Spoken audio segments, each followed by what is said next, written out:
You see so many Western countries now wrestling with this, particularly in the English-speaking world. How to make people feel bound to each other by loyalty, pride in their country, a sense of ownership of their land. I think we've lost the skill, and that's dangerous because our young instead, for instance, are being taught contempt for their country and their culture, and at the very same time that borders have been opened to mass immigration, including, at times, illegal immigration. And to me, that's a recipe for potential catastrophe. Now, one man who understood this stuff way back was British politician, still is, well, not a politician, but Nigel Farage, who's been vilified for it, mocked as a racist.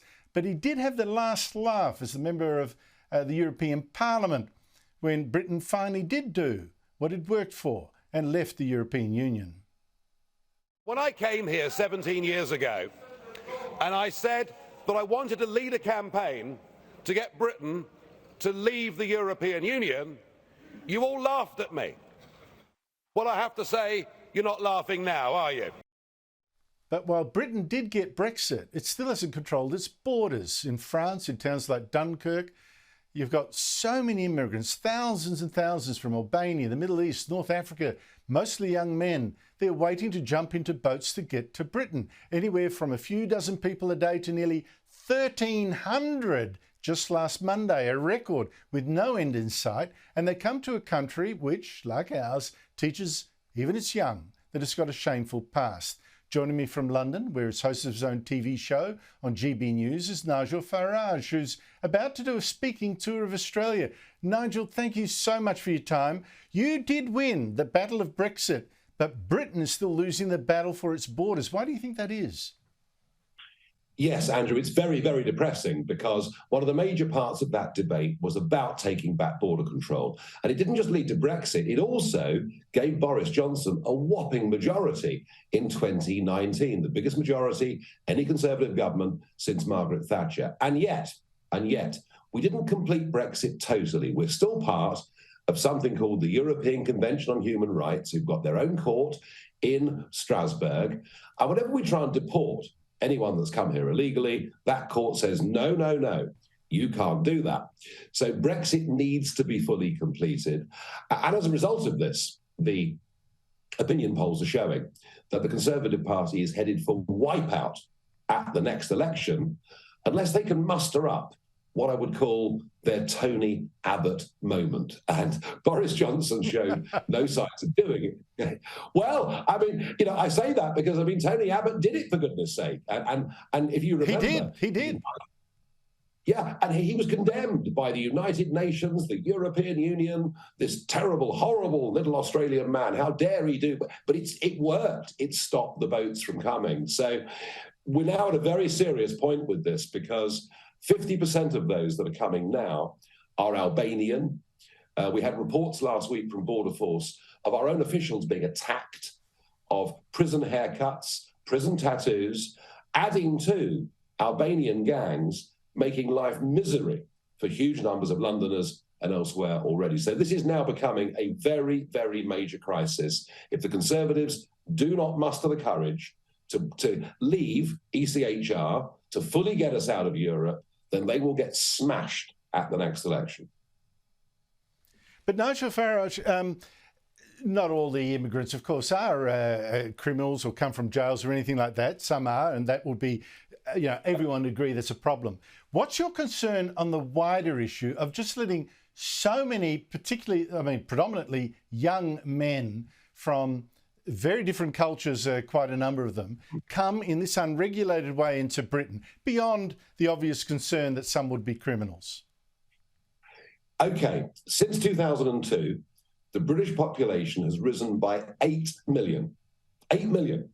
And 84% of that is directly down to immigration. Interestingly, most of it legal immigration. It was Tony Blair's policy to completely change the demographics and culture of our country. Sadly, our so-called Conservative Party went along with it all the way until I finally gave them a good kicking after Brexit, and they came to that, or they appeared to have come to their senses. I'll tell you what the problem is. The problem is where you have established communities, where people have shared history, shared culture, shared common interests, where neighbours know each other, where families know each other, perhaps in some cases for generations, you have something called community.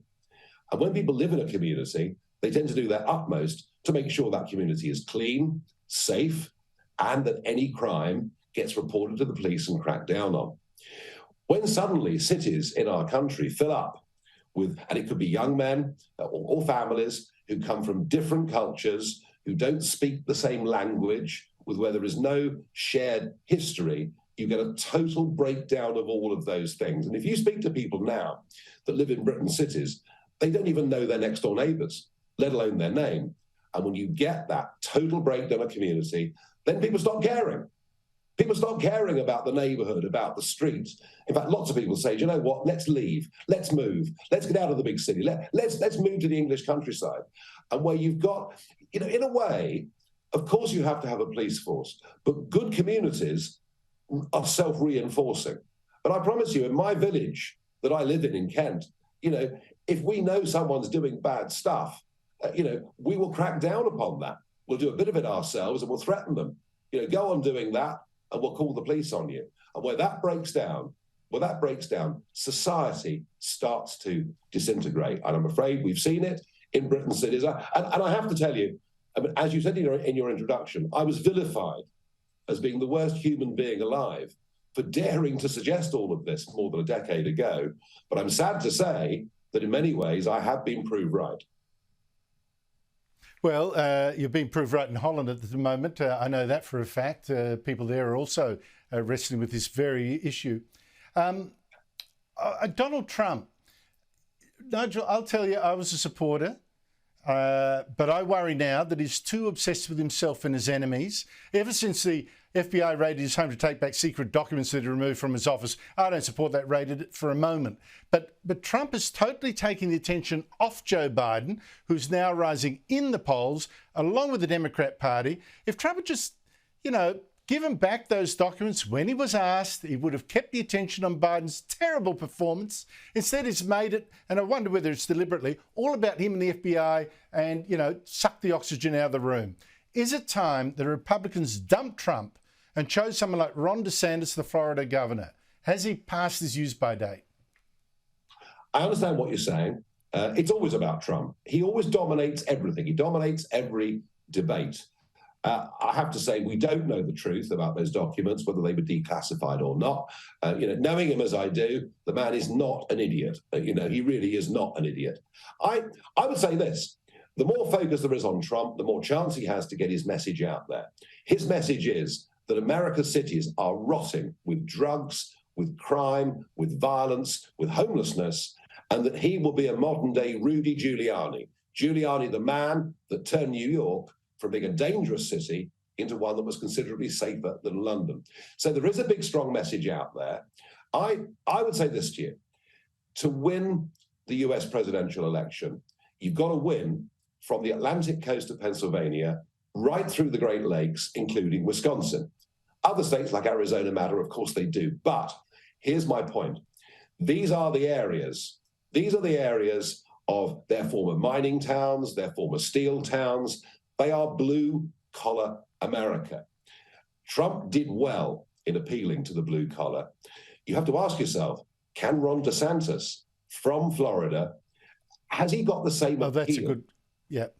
With those Democrats? Look, it's a balance. You're exactly right. Donald Trump has a record of turning out the conservative vote, but he also has a record of alienating the middle ground. And you got to balance those two factors. You're absolutely correct. It's a nightmare, but I think the midterm elections will give us a clue as to whether Trump's a drag on the vote or the saviour. Your tour is in Australia. People want tickets. Nigel Live, one word, nigelive.com.au. Urge you to go and see it. You'll see this great man live in front of your eyes, telling story after story. Nigel Farage, thank you so much indeed for your time. Look forward to seeing you in Australia.